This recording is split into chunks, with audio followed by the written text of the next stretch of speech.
Okay, so I just want to talk quickly about raw and latitude, or dynamic range. So within Photo, if I go to open a raw file, I'll just open up this one here, you'll see that the initial result we start with is very vibrant and punchy. Now we've got some highlight blowout in the clouds here, but that's not a problem. We can simply recover that using shadows and highlights down here. However, the reason we're starting out with such a punchy looking image is because a logarithmic tone curve has been applied to it. If you prefer to work with the original linear tone of the raw, you can choose to do that. So we can go up to the assistant options here.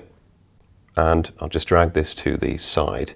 You see here where it says apply tone curve, we can choose to take no action. And immediately you can see what the image looks like without that additional tone curve applied. So we can close this dialog. Then we can go down and choose to bring all the highlight detail back. And you'll see in the histogram here, we're severely compressing the tonal range. So we can bring the mid-tones up using the brightness slider, like so. Then we can go ahead and develop our image like this. So basically what we've resulted in is a much flatter image tonally, which we then have more flexibility with when it comes to making tonal adjustments. So for example, I can go in and add a curves adjustment, and I'll kind of mimic that logarithmic tone curve that would have been otherwise applied, but this time I have more control over the shadow tones, and of course I can push the middle tones and highlights up without losing that important highlight detail in the clouds. So it's just a little tip worth bearing in mind, and I'll just show you another example here.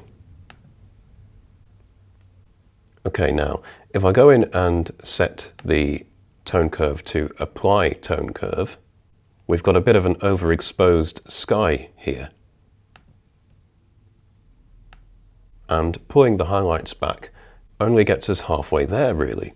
So instead we can go back into the assistant options, choose to take no action, and then we've got a lot more detail back in this sky. And of course, we can then manipulate the midtones and just stretch the histogram out a little bit. But by not applying that tone curve, we've ended up keeping a lot more of that highlight detail, which of course gives us more flexibility when we're actually in the photo persona editing the image.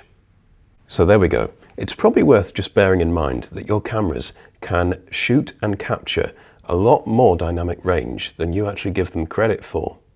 There is a lot of information contained in RAW files if you shoot RAW. And it's very nice to have the option not to apply any type of tone curve, just so you can get absolute control over the final tonal result.